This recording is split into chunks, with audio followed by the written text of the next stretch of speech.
Yo. Baik, di sini saya bagi materi pertama yaitu definisi asuransi. Asuransi adalah suatu perjanjian yang dibuat antara pihak penanggung dan tertanggung, yang dimana penanggung menerima tanggungan sebagai imbalan atau penggantian atas kerugian pembayaran berdasarkan syarat-syarat tertentu. Definisi asuransi dapat dijabarkan sebagai berikut. Yang pertama, menurut pasal 246 KUHP, yang dimana asuransi atau pertanggungan adalah suatu perjanjian dengan mana seorang penanggung mengikatkan diri kepada seorang tertanggung dengan menerima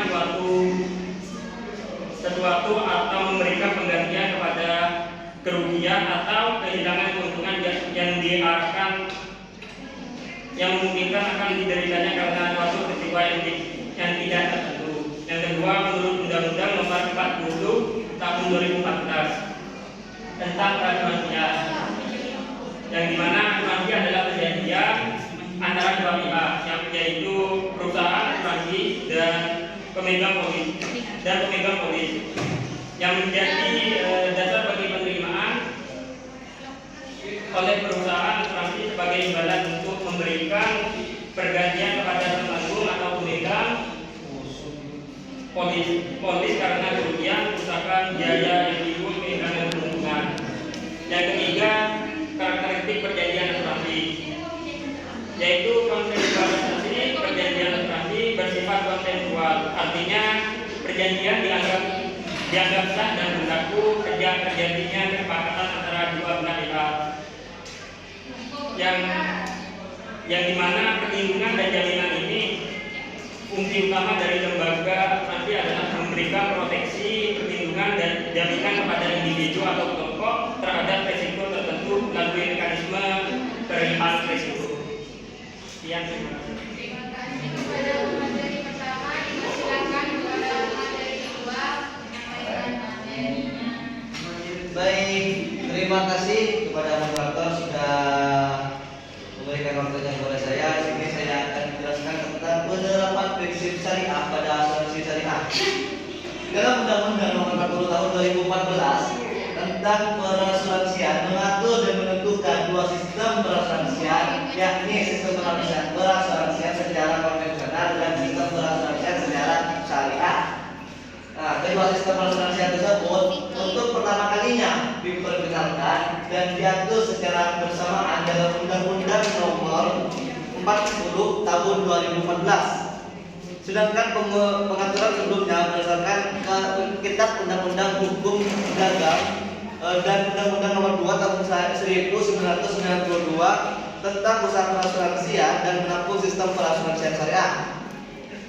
Nah, pada prinsip syariah dan perbankan syariah menurut Undang-Undang Nomor 21 Tahun 2008 tentang perbankan syariah yang menjelaskan tentang pasal 2 itu kegiatan usaha yang berasaskan prinsip syariah antara lain adalah kegiatan usaha yang tidak mengandung unsur maisir, yaitu transaksi yang digantungkan kepada suatu keadaan yang tidak pasti dan bersifat hitung-hitungan.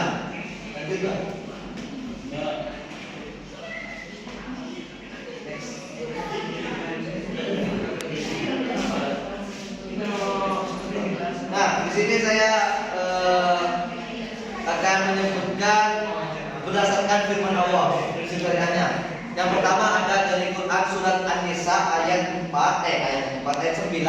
yang mana terjemahannya itu, dan hendaklah takut kepada Allah orang-orang yang seandainya meninggalkan di belakang mereka anak-anak yang lemah, mereka khawatir terhadap kesejahteraan mereka.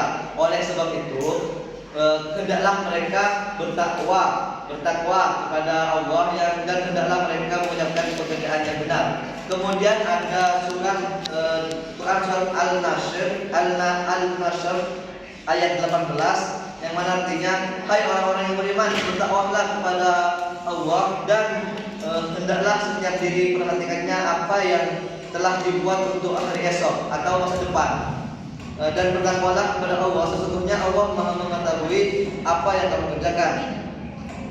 Kemudian ada Quran surat An-Nisa ayat 29 yang mana artinya, hai orang-orang yang beriman, janganlah kalian memakan atau mengambil harta orang lain secara batil kecuali jika berupa perdagangan yang dilandasi dan sukarela di antara kalian, dan janganlah kamu membunuh dirimu, sesungguhnya Allah adalah Maha Penyayang kepadamu. Mungkin hanya itu yang dapat saya sebutkan, penerapan syariah yang tertera dalam undang-undang dan juga tertera dalam firman Allah.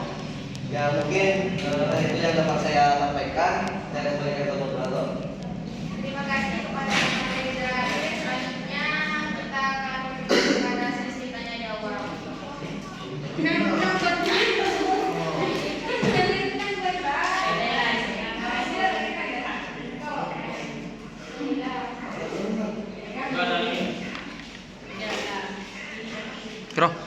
Kiro.